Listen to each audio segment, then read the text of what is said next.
NetsBoy, so let's hear what he has to say.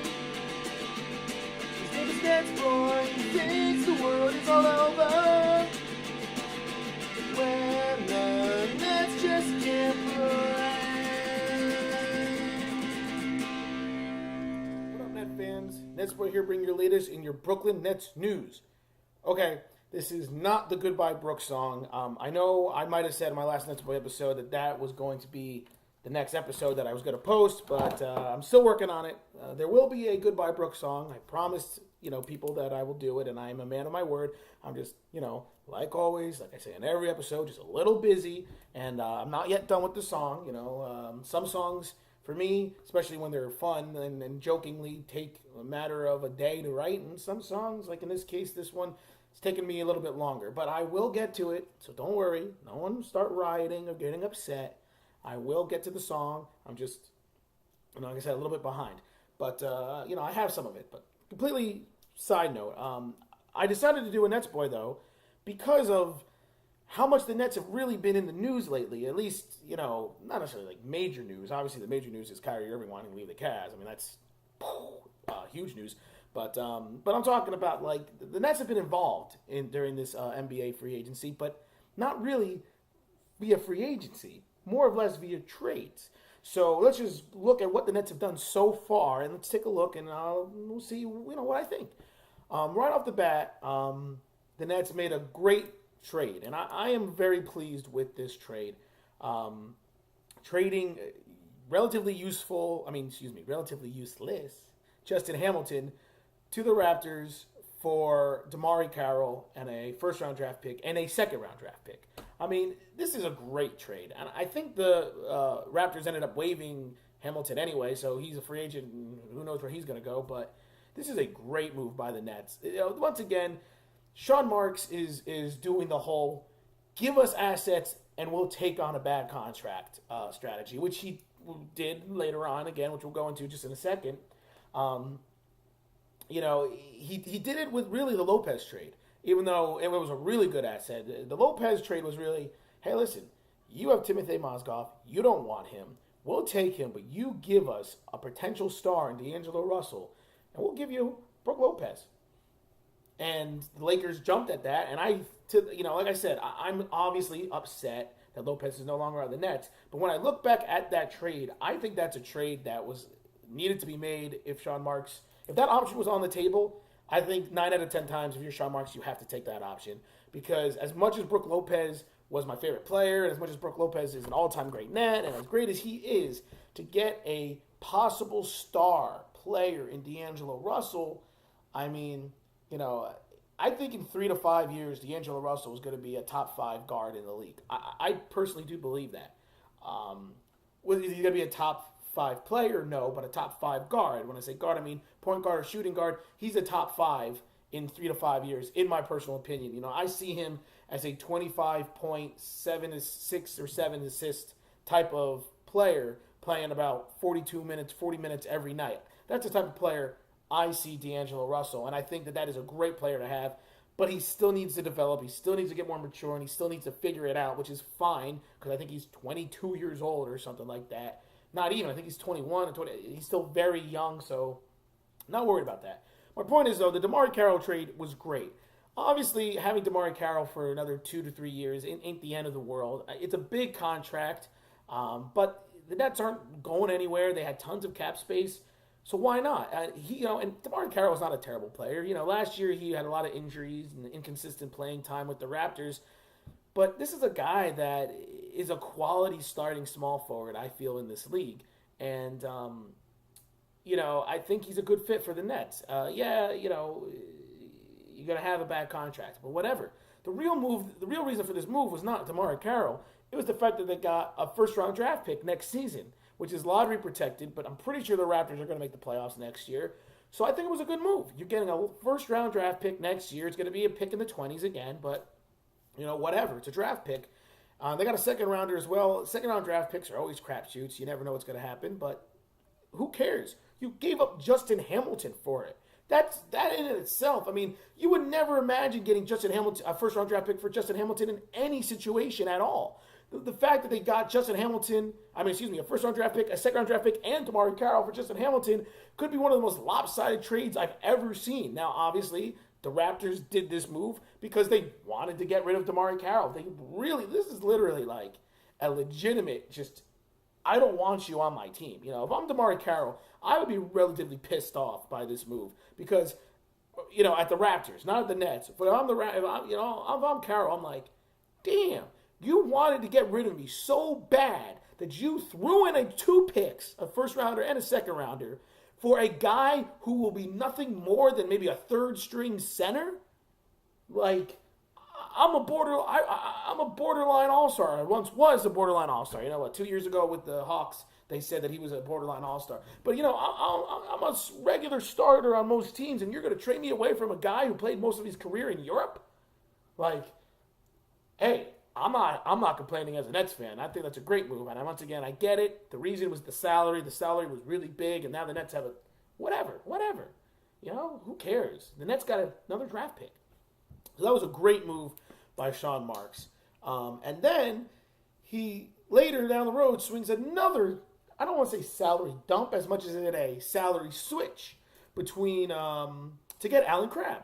The Nets traded Andrew Nicholson, completely useless player for them, and a bad contract, for Allen Crabbe to the Blazers. And another great move. Look, once again, Allen Crabbe is going to get paid a lot of money. But if we remember, the Nets were the team that wanted Crabbe in the first place. So if there's any team that's going to be okay with taking on that contract, it's the team that wanted to get him in the first place. So this is, to me, a great move yet again. Once again, trading a useless player in Andrew Nicholson, who averaged 2 points a game last season, barely even cracked the rotation for the Nets, and we all know the Nets are not a great team, to bring in one of the better two-way players, around. Allen Crabbe is kind of, I won't say he's a better two-way player, but he's a prototypical 3-and-D player with the potential to be more. He's an adequate player. He shot 44% from 3 last year. That's incredible. He's going to fit right into Atkinson's system. He's a good on-the-ball defender, which, if you remember, the Nets were a terrible defensive team last year. Just a great move, trading away a player that the Nets were never going to use. So another great move. Once again, bad contract. I get it. Now the Nets have 3 really bad contracts on their team for the next 2 to 3 years. Mozgov's contract, Carroll's contract, and Allen Crabbe's contract. But I know something. You live with it. Because the Nets ended up, in addition to those contracts, you ended up getting a future star player in D'Angelo Russell, another first-round draft pick in the Caroll deal, and a player that you wanted last year that you think could develop and be a quality role player to starter down the road.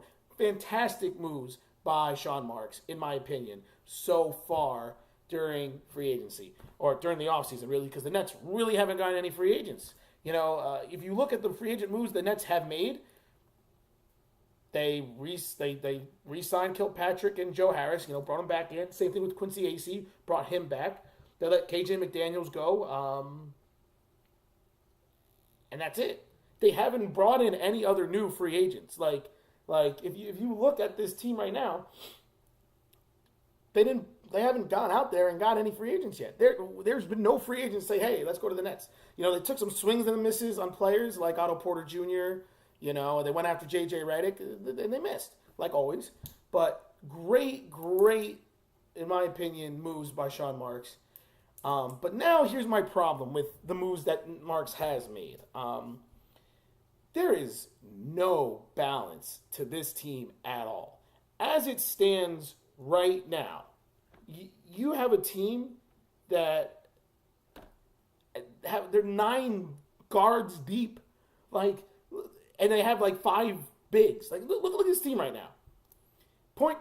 Let's just go through. Let's look at the guards. Guards are we got Lynn, D'Angelo Russell, Isaiah Whitehead, Spencer Dinwiddie, Sean Kilpatrick, and Karis LeVert. So you're 6 deep in your guard positions, and I'm not saying point guard, shooting guard. I'm just saying 6 deep in the guards. And Archie Goodwin, by the way, who hasn't yet, the Nets have not made a decision, I believe, on him yet. They might have. I may not have read the story. But he's still trying to make the team. So you got 7 guards. Then you look at the forwards. Well, there's no true forward position anymore. Let's say wing players. Okay, well, Demarre Caroll, Karis LeVert, He can play the wing player. Rondae Hollis-Jefferson can play the wing. Joe Harris can play the wing. Sean Kilpatrick can play the wing. And now Alan Crabb can play the ring. And remember, Alan Crabb could be in that guard combination as well. So if you look at wing players and guard players and they're nine players deep in guards / forwards, like small forwards. From point guard to small forward, they are legitimately like 9 players just like whatever this is. This is a constant cluster of God knows what. And I'm just like, well, that's a great problem to have, but the Nets have no size. Look at the Nets' bigs right now. You've got Timothy Mozgov, okay, big body, he can be okay. He was shown shooting threes, which could be good, I don't know.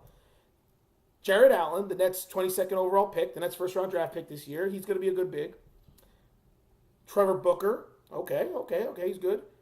And then Quincy Acey. And then that's it. Obviously, Rondae Hollis-Jefferson is going to play the power forward. The Nets have already said that. Okay, so that's 5. So you have 5 front court players, power forward center combos, but you have 9 other players who play any of the wing positions. Now, what does this mean? Does this mean the Nets are going to slide Demarre Caroll into the 4 spot? Possibly. I think that is an option. You know, Kenny Atkinson has said he likes to play this non-traditional style where there is no, 1 through 5. It's just, 5 players out there. So you might see Demarre Caroll play, a little bit more of the front court, a little bit of the power forward area there. I'm sure he could do that.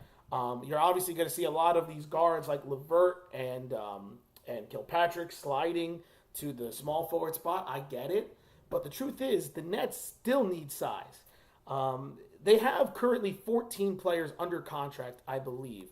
Because, did I say Spencer Dinwiddie as well? I don't remember if I even said Spencer frickin' Dinwiddie. And I actually know who Spencer Dinwiddie is now. I don't have to say who the hell is Spencer frickin' Dinwiddie like I always do, but it's still kind of fun. But I don't know if I said him before. I don't remember, but so many guards, but no front court size. Like what is... I think the Nets have 14 players under contract, so they have room for one more player. They need to sign a big. And guess what? They could offer a contract to Archie Goodwin instead as the 15th player, and then they'll have like 10 guards and 5 forwards. So, but the truth is, if I'm Sean Marks, I'm saying, okay. We need some size now. We have one more contract available. We have about, even after all the trades, it's still about $10 million, $10 to $15 million in cap space. Let's get a player. And there's a lot of good players still available, size-wise, that I think the Nets should go after. First and foremost, no one has even touched Nerlens Noel. And I think that's because the Mavericks have said they're going to match anything, but why not send an offer? I think Nerlens Noel would be a great fit for the Nets. Young player, 24 years old, still figuring it out. Great rebounder, great defender. He'd be a great fit on the Nets team. Nikola Mirotic, he's somebody that Nets have been talked about. He's a restricted free agent as well. But will the Bulls match? I don't know. The Bulls are kind of in a rebuilding mode. Would they really want to lock up their money to re-sign Mirotic? Maybe the Nets could bring him in, and he really fits what the Nets are looking for, that free-shooting big man that they haven't had in a while. Then there's JaMychal Green, someone else the Nets have been talked to. He's a restricted free agent. He's a decent, athletic power forward. I got to watch him a lot because, I watch Vince Carter play all the time. Which, by the way, Vince Carter to the Kings? I mean, I guess Vince really loves this whole mentor type thing, and he wants to play. He said that in an interview, he wants to play. But, man, I'm never going to watch him on TV anymore because when are the Kings ever going to be nationally televised? I'll watch Vince Carter play, 2 times a year when he plays the Nets. Like, damn. But anyway, it's completely a side note. But I got to watch JaMychal Green a lot because I watched the Grizzlies because I wanted to watch Vince Carter. He's a good power forward. He can stretch the floor a little bit. Doesn't have knockdown 3 shooting ability, but he can make the 3-ball athletic. He's someone they can look at. And then there's Alex Len. Alex Len, I think, would be a great fit. Also restricted free agent. But I personally think the Suns will match him. Those are all restricted free agents that I feel like the Nets should at least take a swing at this point and try to bring them in. But then there's some, players that aren't free agent, that aren't restricted free agents, that, well, really, 2 or 3 that I feel like the Nets should go after. First and foremost, I've said this before, Terrence Jones. I don't know why people think so lowly of Terrence Jones. I understand he's a tweener. Is he a small forward? Is he a power forward? I see him more as a power forward. Yes, he's inconsistent. He has not really improved his 3-point ability, which would be the difference, but he's still 24 years old, Terrence Jones, or 25. Like, he's still a really good up-and-coming player, and he's a player that, if I'm the Nets, I take a swing at. You can literally sign him to a $2 million deal for 1 year, and I'm sure he'll be more than happy to come and have an opportunity to play for the Nets. I think that's a great fit. He's athletic. I think I've said this several times in several NetsBoy episodes. Why haven't they gone after him? I don't know. And then another player who I'm shocked that the Nets haven't gone after, that other teams haven't gone after, is Jared Sullinger. He was a restricted free agent, I believe, and then no, he wasn't a restricted free agent. Either he was restricted and his rights got waived, or he was always an unrestricted free agent. But this is a quality big. Now, I get it. Jared Sullinger is a little inconsistent. He's not very athletic. He's had trouble with his weight. But this is, in my opinion, legitimately a 10-point a game, 8-rebound guy on any given night. And he can shoot the 3 ball. He's another big body. He can play the power forward or play the center spot, at 6'9" with size. I think he's a great fit for the Nets. So Terrence Jones and Jared Sullinger are players that I feel the Nets could easily go after with their last roster spot, as well as the fact that they just need another big. I mean, the other guys, Noel, Mirotic, Green, Alex Len, those guys are more of reaches because they're restricted free agents. But if I was the Nets, I would take a swing for them. If you don't get them, go after get Terrence Jones and Jared Sullinger. And I think once again, Jared Sullinger is 25 years old. These are young players who are hungry, trying to reprove themselves. That's what Sean Marks wants. So go after it. Go after these guys. Seriously, outside of those guys, I mean, Thomas Robinson is still available. Remember, Nets kind of liked him pretty well. I don't know if he's really somebody you really want to bring back, though, if you're the Nets, but he's available. Derek Williams, he's still a free agent. That kind of baffled me. I didn't believe that until I reread it. He's still a free agent. He's someone the Nets can go after. He's 26. Like, if you want to go after these young players with chips on their shoulders, these players with a lot of potential, why not? And that's why I think Terrence Jones or Jared Sullinger is personally who I would go after on the Nets. You'll get them relatively cheap. They'll have an opportunity on this team to crack the rotation, and who knows, maybe they'll become something really good that you have a building block for the future. But there you have it. That's what I think so far. Obviously, I'm happy about the moves that Sean Marks has made so far, but I just believe the Nets need another big. Let me know what you guys think. Let me know what you guys think about the Nets moves so far. Let me know if there's any free agents out there that you think the Nets will go after. And let me know if you think there could be another trade in the works. Maybe the Nets decide to make another trade. I think they're so guard heavy now. I think that you might see Sean Marks pulling a trade with some of their guards. Maybe a Sean Kilpatrick trade coming up. I feel like he's the guy who's expendable. And one other player. The Nets were also, someone talked about Mason Plumlee coming back to the Nets. He's the restricted free agent. I would be okay with that, but Plumlee's 28. I don't think he's really going to fit that future mold. But hey, if you need another big, why not bring Plumlee back? I don't know. Side note, but maybe Sean Kilpatrick though might get traded. I think if you're going to trade any of the wing players, you're going to trade Kilpatrick to get it big. I feel like he can bring in one of the some good value, and he's kind of expendable at this point. I mean, as much as I liked him last year. Of all the wings that the Nets have, you're not going to trade Crabbe. You just got him. You're not going to trade Carroll because you just brought him in. You're certainly not going to touch LeVert. Joe Harris, maybe he could be someone you could trade. I don't think they're going to trade Dinwiddie because they really like him. I don't think they're going to trade Whitehead. Obviously, all the rumors are circulating. Will Jeremy Lin be traded? I don't think Lin will be traded yet. I think, the Marks and Atkinson want to have this Jeremy Lin, D'Angelo Russell backcourt. So I don't think those guys will be traded, but I think Sean Kilpatrick, he's the most logical player to be traded at this point. So maybe Sean Marks trades Kilpatrick to bring in another big from another team.